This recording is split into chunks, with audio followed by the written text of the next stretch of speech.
एक बार की बात है, जादूपुर नाम के एक गांव में करतब दिखाती एक औरत एक रेड्डी के लिए गांव में आती है। आइए आइए मेहरबान कदरदान, खाइए रोहड़ा के ताजे ताजे केले, कभी खाए नहीं होंगे ऐसे केले, पीले पीले केले खाइए। ये कहकर रोहड़ा हाथों में 4 केले लिए उन्हें सर्कल में जोर जोर से हवा में उछालती हुई करतब दिखाती है, जिसे देखकर आसपास के सारे बच्चे अपने अपने मम्मी पापा से उस औरत के पास जाने की जिद करने लग जाते हैं। पापा, ऐसा तो सर्कस में बॉल से होता है ना, ये आंटी तो केले से कर रही है, चलिए ना पापा देखते हैं। रोहड़ा एक पतली सी तार पर चलती हुई केलों से करतब दिखाती है। आते जाते सभी लोग बाहर रुककर उसके करतब देखते हैं और वाह वाही करते नहीं थकते। जैसे ही एक आदमी पास आकर उसे पैसे देने लग जाता है, तब वो कहती है, अरे नहीं नहीं साहब, मैं करतब तो बच्चों के मन को बहलाने के लिए करती हूँ, धंधा तो मेरा केले का है। पीछे देखो मेरी रिड्डी, जो भी मेरे केले खाएगा मेरी तरह चुस्त दुरुस्त और तंदुरुस्त हो जाएगा।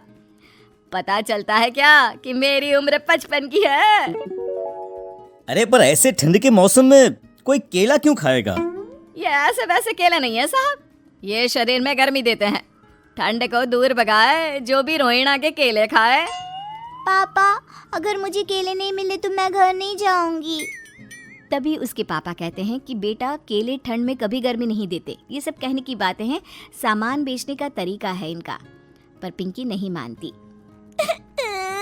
मैं केले खाऊंगी। पिंकी की जिद के आगे नत्थू हार जाता है और उसे केले खरीद कर दे देता है। पिंकी खुश होकर केले घर ले आकर खाती है।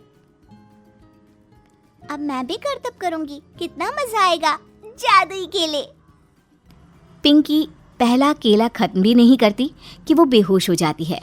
दूसरे केले से एक काला धुआं आता है और रोहड़ा चुड़ैल बनकर बाहर निकल आती है। मेरे भूतिया केले बच्चे न खाए, ऐसा हो ही नहीं सकता। जादूपुर वालों, कब तक बचोगे? आ गई हूँ मैं रोहड़ा, जिसका कोई नहीं कर सकता सामना। रोहड़ा पिंकी को गोद में उठाकर काले धुएं में कहीं गायब हो जाती है। शाम के वक्त नत्थू घर लौटता है और पिंकी को घर में ना पाकर उसकी माँ से कहता है, माँ पिंकी कहाँ है? अरे बेटा, उसे तो तू सुबह करतब दिखाने ले गया था ना, फिर कहाँ वापस आए तुम दोनों?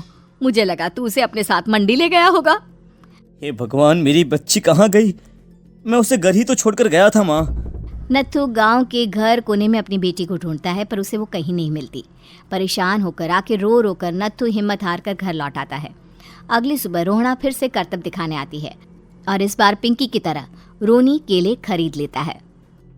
50 रुपए दिए थे पापा ने, सारे पैसों के मैंने केले खरीद लिए हैं। अब मैं भी आंटी की तरह ही करतबबाज बन जाऊंगा। यही सोचते हुए रोनी केले खाता है और पहला अकेला केला आधा खत्म भी नहीं करता कि चुड़ैल उसके सामने आ जाती है। मेरे साथ चलने का समय आ गया है रोनी। ये तो बस शुरुआत है, अब इस गांव के सारे बच्चे धीरे धीरे मेरे कब्जे में होंगे, एक बच्चा भी नहीं बचेगा। ये कहकर रोना रोनी को गोद में लेकर काले धुएं में अदृश्य हो जाती है।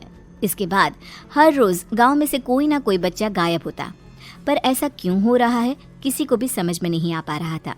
रोज की तरह अपनी बेटी पिंकी की तलाश में नत्थू गांव के एक तालाब के पास बैठा रो रहा था। कहाँ गई मेरी पिंकी? शकुंतला के जाने के बाद एक वही तो मेरा सहारा थी।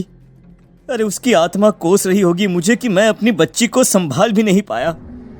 नत्थू ये कहता हुआ रो ही रहा था कि तभी तालाब में से उसे शकुंतला की आवाज सुनाई देती है। कहाँ थी तुम शकुंतला? हमारी बच्ची और सारे गायब हुए बच्चे रोहड़ा के कब्जे में हैं। वो बच्चों को जो केले देती है उससे बच्चे बेहोश हो जाते हैं और उसके कब्जे में आ जाते हैं और वो उन्हें ले जाकर काली दुनिया में ले जाती है।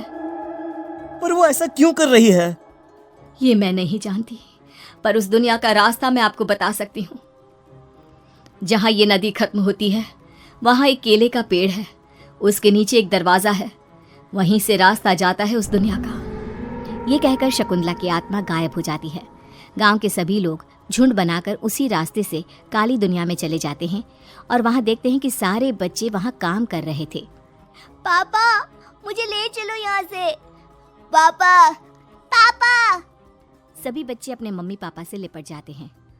तो तुम लोग यहाँ तक आ गए? क्यों हमारे बच्चों को पकड़ लिया तूने? तुझे शिकार ही बनाना है तो ले, हम सब आ गए हैं, हमें खा ले।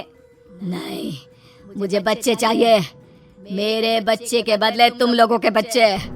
क्या मतलब? मैं इसी गांव में रहने वाली एक औरत थी। केले की चोरी के इल्जाम में मेरे बेटे को गांव वालों ने इतना मारा कि वो मर गया। उसी दिन मैंने ठान लिया कि गांव वालों का भी वही हाल करूंगी। कुछ दिन बाद बेटे के चले जाने के दुख में मैं भी मर गई और मेरी भटकती आत्मा एक चुड़ैल बन गई। और फिर मैंने बदला लिया तुम सबके बच्चे छीनकर। बर्दाश्त नहीं कर पाए ना? सोचो मुझ पर क्या बीती होगी। हमें माफ कर दो रोना। पता नहीं ये किसकी गलती थी, पर हम सभी माफी मांगते हैं। हमारी खुशियाँ लौटा दो, तुम भी तो एक माँ हो। गांव वालों की बात सुनकर रोहना का मन पिघल जाता है और वो बच्चों को छोड़ देती है। उसके बाद काली दुनिया बच्चों के लिए जादुई दुनिया बन जाती है। अब कोई भी कभी भी वहां आ जा सकता था।